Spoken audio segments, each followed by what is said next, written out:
Hi, I'm your host Paul Conroy and welcome back to Forged by Water, Scotland Bound.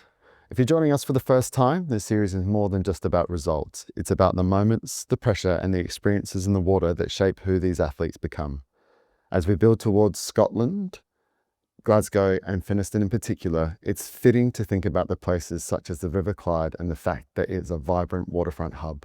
In many ways, it reflects the journey of our athletes, forged through challenge, shaped by their environment and defined by what they do when it matters most.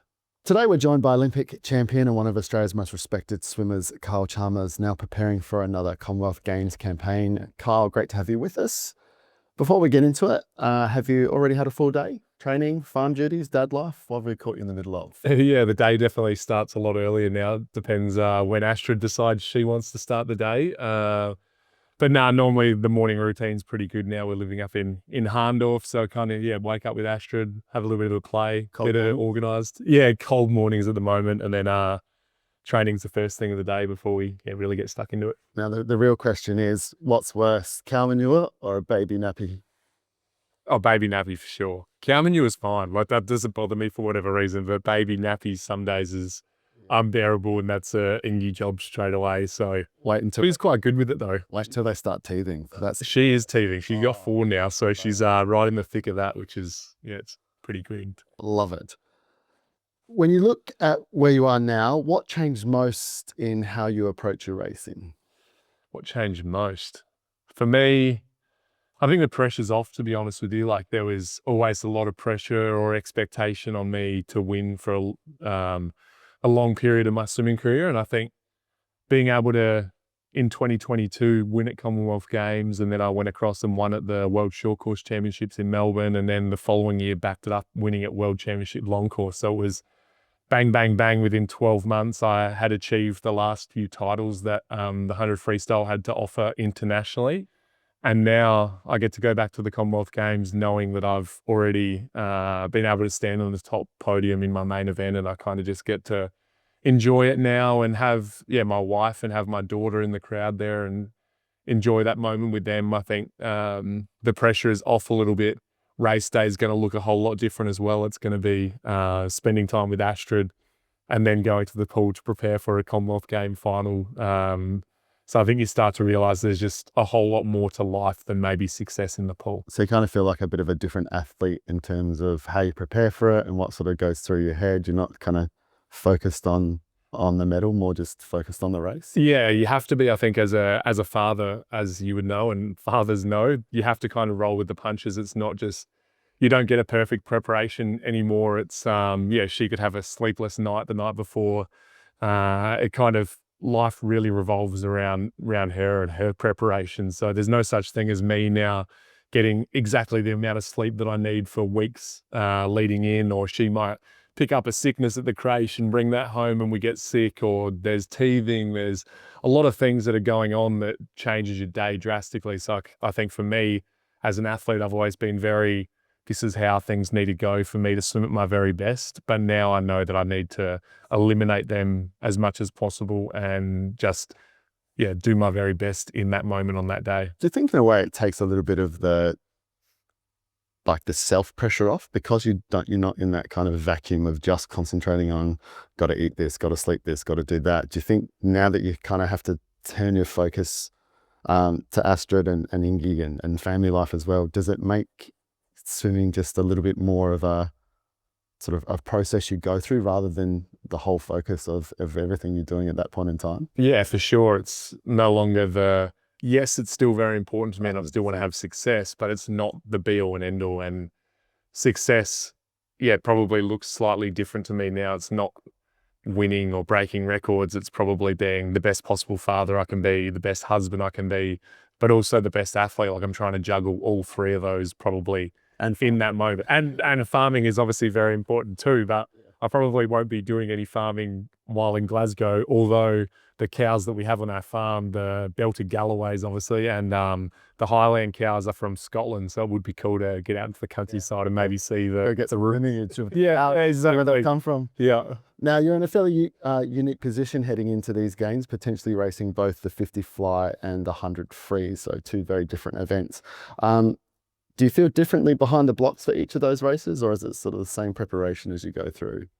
Yeah, I guess you kind of keep the preparation pretty similar in terms of your routines of warm up and how long you're at the pool before and trying to get yourself mentally up, how much caffeine you're taking, like everything's very similar. There's probably, I feel slightly more pressure maybe for me now on the 50 butterfly than there is the 100 freestyle. Like I said, I've been able to have a lot of success in the 100 freestyle, whereas the 50 butterflies almost new to me again. Like I'm starting out my career again, I feel in that sense. Like 2014, I won a medal at the Commonwealth Games trials up in Brisbane. I got silver, and they at that stage didn't take people for 50-meter events internationally. So I then started to put my focus into the 100 because I figured I could be a relay swimmer on the Australian team if I put my energy into the 100 freestyle. And now they're selecting for the 50 events in the lead up to LA. So I kind of get to go back to the event that maybe I was best at as a kid coming through, which is really exciting for me. But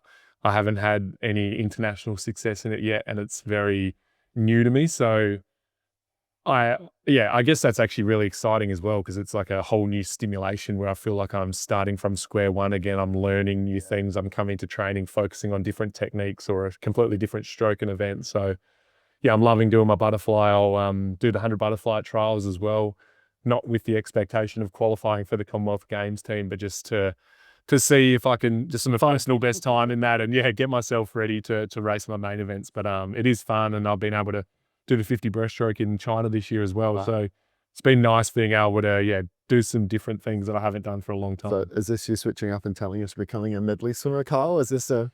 No, this is me just trying to show the world that I am capable of doing other events than just the 100 freestyle. And so everyone's always kind of known me as that. Yeah. But I think it's nice to be able to actually show that you're able to do other things as well. So 50 fly, it's over pretty quick. I think it was 21 seconds. 22. 22? 21 would be nice, but 22, yeah. Is it all thinking or is it all instinct? How do you, for that 22 seconds, how do you sort of... Yeah, the thinking is done before you stand on the block. For me, I always like to do my thinking when it's at training, like we train so much, and that's where you're doing your thinking so that when you get to race day, you just get to enjoy that moment and your body is able to just take over naturally. So I'd say it's just instinct. The only thing that I'm thinking about is I don't take a breath for that whole 50. So it's trying to make sure that my lungs are prepared for that take your marks, go, because your natural instinct is to, when they say go, blow your air out. Yeah, right. And then you've got to try and hold on to your breath with having none in the lungs. So for me, that's the challenging part is actually, try and hold my breath for while you're swimming at your maximum speed for 22 seconds. So Wow. yeah, other than that, everything's instinct. Love it. 100 free obviously is a different kind of pressure. What are you telling yourself in the last 25 of that 100 free?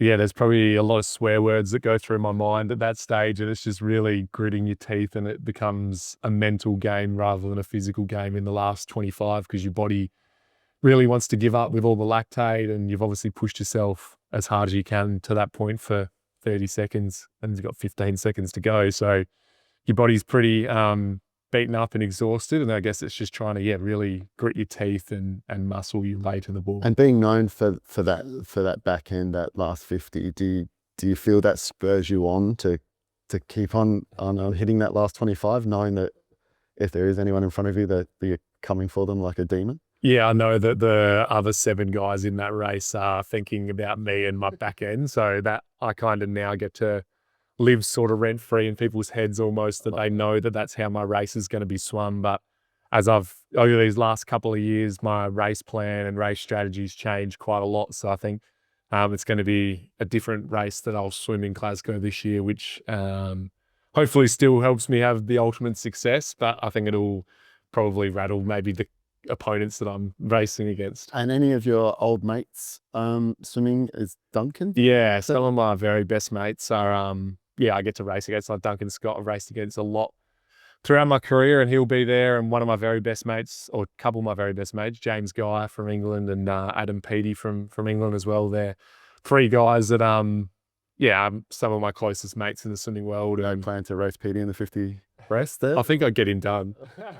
No, he's obviously the world record holder, but it's funny, we never talk about swimming. And then China, I raced the 50 breaststroke this year, and then he's messaging me asking me what time I swam in the 50 breaststroke. So that was kind of fun, but yeah, I don't think I'll be anywhere close to him anytime soon. I love the fact that even as professional athletes, you still go back to the days of being a junior swimmer. What time did you know? Yeah, absolutely. It's funny. That's fantastic. So, what does a Commonwealth Games campaign mean to you at this stage of your career? How do you define it with everything you've done? How do you find the next stage with these Com Games? Yeah, for me, like the Olympics is obviously the ultimate in our sport. Commonwealth Games, I feel, is slightly behind that. It's still a multi sport games where you get to be a part of the Australian team in a village, seeing athletics, basketball, hockey, tennis, whatever, or maybe not tennis, netball. I'm not 100% sure of every sport that's there. It chops and changes a lot. Diving, lawn bowls. Yeah. There's some random ones, but being able to be in that village with some of the very best Australian athletes we have currently or have ever produced is pretty special. But I think the pressure's off slightly as well, especially in swimming, because Australia dominates in the pool. Yeah. Which is cool to be a part of, but it's not like we're racing against the Americans and all those European nations that do really well, and the Asian countries. It's kind of us versus the Brits, but the Brits get split amongst England, Scotland, Northern Ireland, Wales. Yeah. I think that's all of them. I think that's all of them. But anyway, they get all split up, so their relays become a little bit weaker. So it's so cool to be there and watch Australia win gold, silver, bronze in some events. And it makes you feel really good and proud to wear the Australian colours. And do you get the same type of food hall that you get at the Olympics? Is there a particular food you go to when you're at the Com Games, or from haggis this year or anything like that? Yeah, haggis. What's the other one? Something pudding, black pudding they have as well. I'll be staying clear of that. In Glasgow, we do sorry, I'm Scottish, so we do like to deep fry everying. So yeah, that's true. Mars bars, the good runners. Yeah, not too bad. Iron brew. Probably Iron Brew's the best. Yeah. I spent a bit of time in Scotland. I like it there. It's funny. The last time I was there, I was in Budapest for a couple of weeks, and obviously they didn't speak English there, but a little bit of English, so it's broken.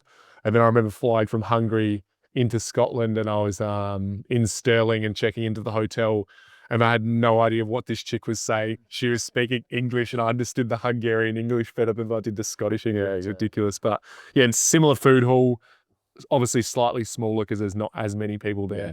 But yeah, pretty much whatever you could choose. For me, I always try and stick to what I know works for me. So it's yogurt and muesli for breakfast if I can find that, chicken and rice for lunch, and then pasta normally for dinner. So I'm pretty plain and simple during a competition, and then maybe after the competition I get to enjoy the Iron brew and a deep fried Mars. So what's it like being part of the swimming environment here in South Australia? Yeah, it's really unique, I guess, compared to the other states. For me, I'm very proud to be South Australian born, South Australian raised, have been in South Australia my whole swimming career, bar 3 months. So I've been here with South Australian born and raised coaches as well, which is something I'm really proud of as well. And rather, I guess the norm would be to move to Queensland or move to New South Wales where the biggest swimming communities are. But I think for me to be able to go through my whole swimming journey with obviously Peter Bishop from national age right through to being the Olympic champion and achieving everything together was pretty special. We kind of were able to ride that roller coaster together and attract interstate swimmers to come to South Australia to swim, which was quite cool as well. And then to now be with the next best thing to Peter Bishop with Sean Curtis and the Marion Swimming Club. Like obviously Sean was coached by Bish, and then he was Bish's assistant coach, and he coaches very similarly to how Bish was, and we have a really great relationship as well. So for me, it's been something I've been super proud of, is to be South Australian, to try and grow the sport in South Australia. I now have a Chalmers Swim Academy where we're coaching. We've coached probably at most clubs around South Australia, whether that's country, remote towns, or in the city, private lessons. We've really given back as much as we can, especially over this last 14 months, in trying to upskill the next generation of swimmers coming through. And how do you feel being on the other side of the whistle? Do you like it? I love it. Yeah, I love being able to just give tiny technical tips and see them put that into action and Yeah. it click in the kid's brain and they start to swim a little bit faster, or they think they're swimming faster, or it feels a little bit better. I love that so much. And being able to also, as part of my training, bring in some of the next generation of great South Australian swimmers and invite them. They're not swimming at the Marion Swimming Club, but they might be at Kent Town or Starplex or wherever it might be. Just say, hey, do you want to come across and do a session, and just try and give back to them as much as possible has been really important for me over the past 12 months. So yeah, I think, always been super proud to be a South Australian, and I've loved what the Marion Swimming Club's done for me for such a long period of time, and South as well, like for them to be so accommodating with Ingy and my training now. Like we come to training to get all as a family at 8:15, we drop Astrid into the creche, we do our training and then pick her up. Like they've allowed us to live this pretty epic lifestyle as well. So we've got a really great support system that's helping us both, swim internationally. Love that. And so what does life look like for you outside of the pool at the moment? What do you enjoy the most sort of doing outside of looking at the front line? Yeah, enjoy doing the most. Sleeping. Yeah, sleep is pretty good. I'd say, I mean, obviously spending time with Astrid is the greatest gift. Like we, again, living, like I just touched on, the lifestyle of training in the morning together, dropping Astrid off at the creche. Then we go back to the farm and we spend the whole afternoon together. She sleeps in the bed with us too. So we're kind of like connected at the hip. Love that. We're traveling the world together. We're traveling, I think she's been to 6 states of Australia already. Wow. I think by the time the end of this year, she would have been to 20 different countries as well. So wow. Yeah, to be able to experience the world through her eyes is cool. But and then farming as well. Like I'm loving being on a little hobby farm where I get to go home and solve problems on the farm that's thrown at me every single day, whether that's water troughs or the fences being down or a tree falling down, or there's plenty of things that kind of go wrong every single day that you've got to try and problem solve and work out. And I love kind of just being off my phone, technology, away from distractions, kind of in my own headspace, doing my own thing up on the farm. And is that something you've intentionally kind of built into your life to give you that balance, to sort of give you that the yin and yang of the pressure of high performance sport? And for sure, like I think I grew up in Port Lincoln, so that's what I grew up kind of living, that lifestyle. And then I got right into the reptiles when I first moved to Adelaide, and that was my version of farming. That was my distraction away from the pool, and now I get to have it on a bigger level again, which is nice. I've got the cows and the chickens, and I've got one python, but the reptiles will eventually come back when life slows down. And I guess it's been an intentional thing because I'm not studying, I'm not working. I did a little bit of labouring on a building site for a while, so I did try that, but just too challenging to do while you're trying to be an elite athlete as well, like physically exhaust yourself doing that. So I've got the perfect life balance at the moment. Love that. All right, we're going to get into some quick fire rapid questions. First thing that comes to mind, 50 fly or 100 free? 50 fly now. Favorite farm chore? I think probably putting a bale of hay on the tractor, driving it out into the paddock, and then watching the cows just destroy this bale of hay and get stuck into it. Love it. Favorite way to switch off? Laying on the couch watching basketball with Astrid. Cavs or Knicks? That's a really boring series, but I'd probably say Knicks. Nice. Who's the most likely to make you laugh in the squad? I train with Logan Turro every day, and he makes me laugh every day. Greatest training partner I could ask for. Love that. Dogs or cats? Dogs. Driver or passenger princess? Always driver. I hate being a passenger. I'm too ADHD, I think, to sit there and, doesn't work for me. Hardest set? I think every set's only as hard as you ever make it. Like, I think, I could come in and do 450s dive max on 10 minutes, or I could come in and do 10 400s on 5 minutes, and they're both hard in their own ways, but they're only going to be as hard as you make it. Sports car or four-wheel drive? Full drive. Best part of being in a team environment? I think for me, it's swimming relays and being able to share that success together and be on the podium and hopefully have won, and being able to sing the national anthem and watch the flag be brought down and all receive the same medal is special. Swimming is unique. It's not, you're on a team environment, but it's still an individual sport that you're trying to succeed in your individual events. So there's not a huge amount of camaraderie at times, unfortunately.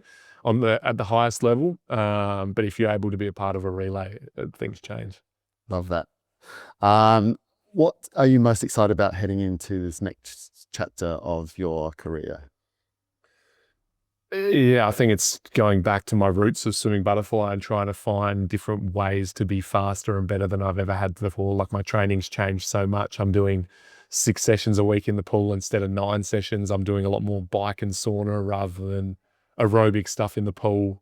I'm doing a lot more speed stuff with suits on, trying to get better at my dives and turns. So for me, it's just trying to find different areas to improve on rather than priding myself on being the fittest person in the race. It's now trying to be better technically to win.